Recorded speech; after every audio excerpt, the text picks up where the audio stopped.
All right, and at this point, we are joined by Engineer Jose Ignacio Valera, the Chief of the Disaster Risk Reduction and Management Division of the Office of Civil Defense for the Cordillera Administrative Region. Good morning, Engineer. Yes, ma'am. Good morning po, ma'am, and to all listeners of this program. Sir, alam naman po natin na ang Cordillera ay isa sa mga malakas na tinamaan nitong habagat. Kamusta na po ang kasalukuyang sitwasyon sa inyo? Ma'am, ayon sa pa rin po, ating monitoring, so dito pa rin sa Baguio Benguet at saka mostly po sa probinsya ng Abra ay nakakaranas pa rin po ng light to moderate rains and sometimes po nagkakaroon pa ng heavy rains po.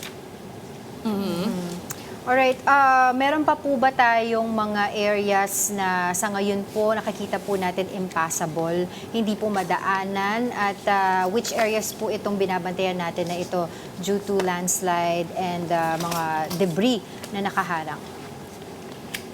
Ma'am, meron pa tayo dito sa parte po ng Benguet at tulad po ng ating Cannon Road. Tapos yung Halsam Highway po natin, yung Baguio to Buntok, Mountain Province po, na kalsada. At saka dito po sa Baguio to Nueva Vizcaya Road, na ang tawag po natin dyan is Ambuclao Road, ma'am. So yun po yung mga major roads po natin leading to Baguio City, in and out po na nakakaranas po ng mga series of landslide na andiyan naman po yung ating DPWH at saka mga lokal na contractors po na nagbibigay po ng tulong para magkaroon po ng panstro o kaya opening po sa mga nasabing lugar because of landslide po, ma'am. Sir, tanungin ko na rin po kung ano yung sitwasyon sa Ambuclao and Binga Dam. Nag-release na po ba ng water? Ano po yung mga areas na kailangan on alert? Yes, ma'am. Nag-release po sila simula pa nung isang araw. Saglit lang. Aha, go ahead po. Oo, we need to get information kasi po, no? Ano po ba ang epekto nitong pag-release ng tubig mula dito sa mga dam na ito in the Cordillera Administrative Region? So at this point, go ahead yes, po. sir. Yes po, ma'am.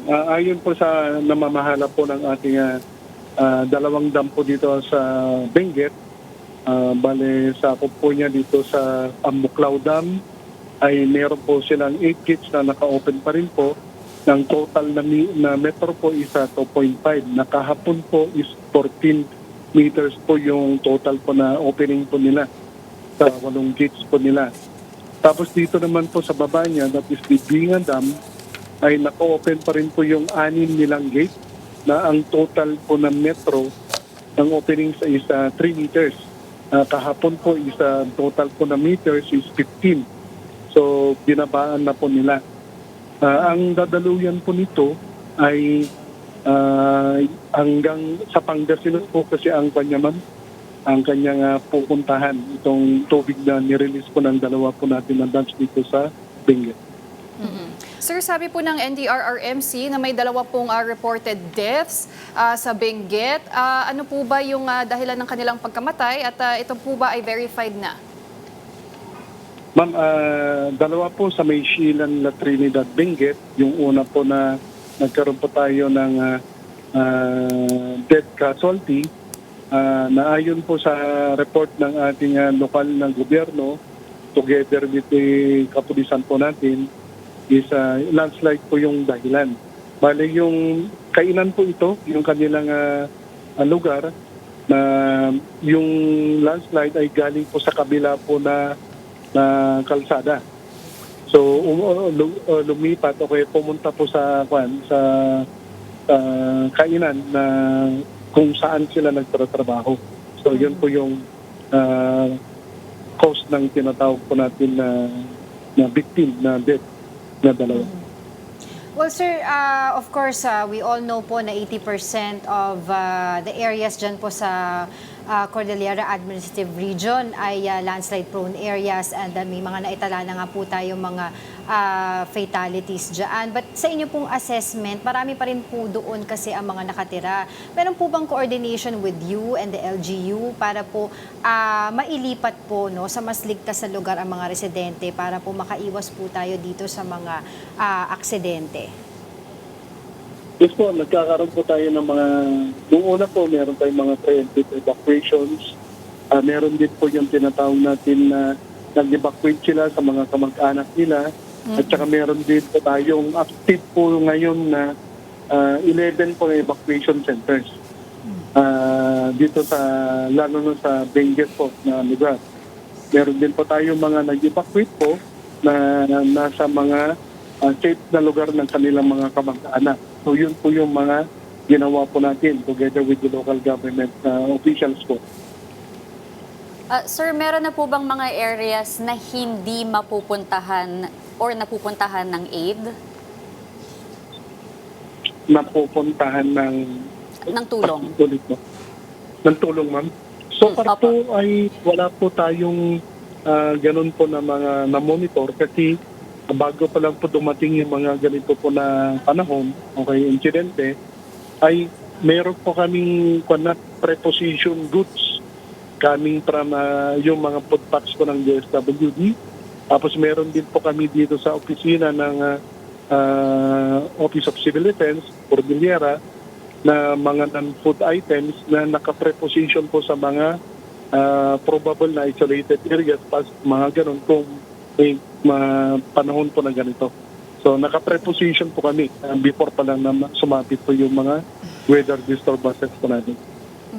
Sir, sabi po ng Pag-asa, nakapagtala daw po sila ng 525.44 millimeters of rain in just 2 days sa Baguio City. Katumbas po niyan ay mahigit kalahating buwan ng ulan. Kayo po, sir, paano niyo po ba madidescribe yung pagbagsak ng ulan dyan sa Cordillera? Ito po ba ay masasabi niyong unusual? At may mga lugar po ba na dati naman ay hindi binabaha pero binaha na po ngayon? Ganun nga po yung kwan. As per sa ating Pag-asa Synoptic Station po dito, na ang head dito ay si Engineer Larry Esperanza. Yung mga buhos po ng ulan, lalo na po noong August 8, ay umabot po siya ng 130.5 mm, 5.6 mm. So, yung others po ay talaga malalaki po yung amount of rain na accumulated yung sa Baguio Synoptic Station. Ay meron na rin po tayong mga mga naranasan na ganito po rin na mga amount of rains dito lalo sa Baguio City.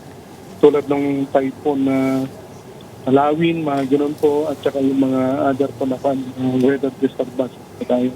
So yung mga areas po na na mga prone, meron naman po ginawa yung mga local na gobyerno together with ito na sa side naman po ng national government. Nagkaroon po ng tinatawag po natin na mitigation measures na ginawa. Kaya lang meron pa rin po yung mga hindi inaasahan talaga na mga lugar na parang nakikita na yung mga tao na safe. Yun pala ay nag-focus po tayo ng landslide at saka mga flooding. Kasi nga po matagal po yung tinatawag po natin na walang ulan. So nagkakaroon po ng mga pagbitak-bitak ng mga lupa. Lalo sa mga steep slopes dito, tapos papasokan ng tubig, the possibility po ay talaga magkakaroon po ng malusen po siya, ay babagsak po siya. So, meron po tayong mga ginawa ng mga lokal ng gobyerno at saka national government na mga mitigation naman. Doon na siguro yung iba hindi lahat ay nakita.